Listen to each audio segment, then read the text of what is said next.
How has the partnership with the SFA been?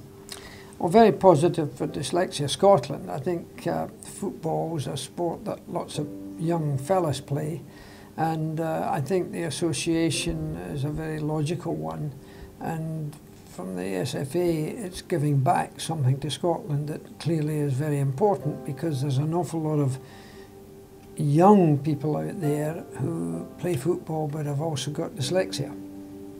Dyslexia is a terribly complicated thing for a young person to have.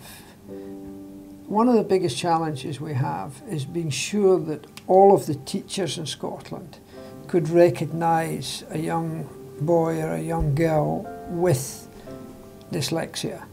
Now, in dyslexia you could count 500,000 people in Scotland suffering from dyslexia, and in my particular case my school never recognised that I had a learning difficulty, or I call it a learning disability, and I was just told that I was stupid, dumb and thick.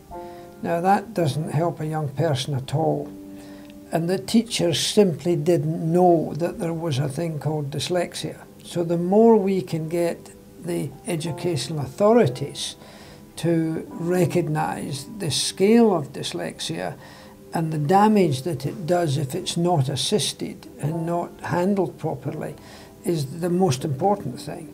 And that's what Dyslexia have been doing very successfully over these last years. If we can't get the Scottish Government to really get all of the teacher training colleges and the universities to fully understand the issues, some of the most clever people in the world are dyslexics.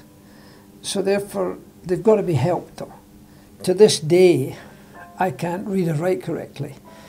To this day, I can't recite the alphabet. I don't know the Lord's Prayer, and I don't know the words of the national anthem. Because I've had some success in my life, that doesn't matter too much to me. But to most people, it's really an embarrassment. And it's an embarrassment that you'll go through your whole life with. It's not something you get out of. Once a dyslexic, always a dyslexic. I'm in business today and I'm still not able to read and write properly, but I know how to do other things. I can think out the box. So don't get depressed by it. That's the last thing you need to do. I had an inferiority complex. I don't have it any longer. But nevertheless, it's in the shadow of my life, and I've still got to deliver. I feel as if I've still got to try harder in whatever I do. So young dyslexic people can be hugely successful. But, you know, come out the closet, admit you're a dyslexic or you can't read or write. There's no shame in that. I've known an awful lot of people with dyslexia. I got to know Muhammad Ali quite early on, just when he was beginning to be a big professional. I've known Stephen Redgrave very well. I've known a lot of actors and actresses, and an awful lot of sports, men and women, are dyslexic. They try harder, and once they find what they're good at, they focus on that much stronger and much bigger than the so-called clever folk, because they can do anything they think they like. They don't put as much into it as somebody like you or I who are dyslexic.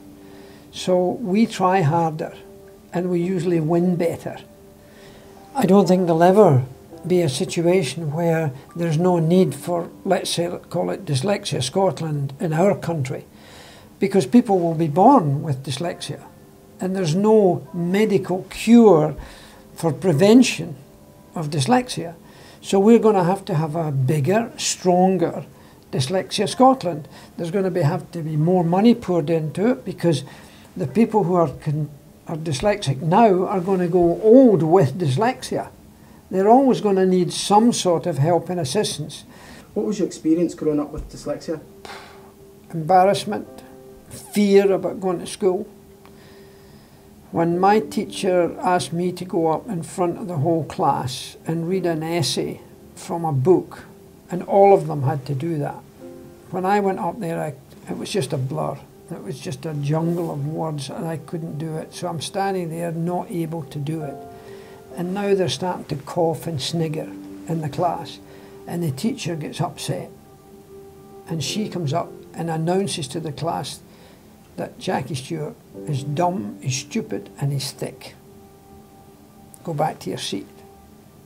Now that antagonises the subject, as it did me, but it also tells the other folk in the room that you're stupid, dumb and thick. Absolutely almost criminal for that to happen.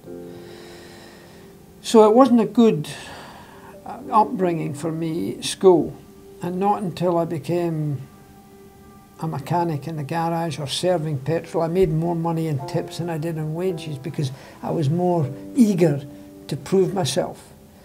And if you can do that, you know, it's a great driver. So I think anybody can do it. It doesn't matter how severe they are of dyslexic. I still say I can't read or write properly. I can't do the alphabet. So what? I can do other things.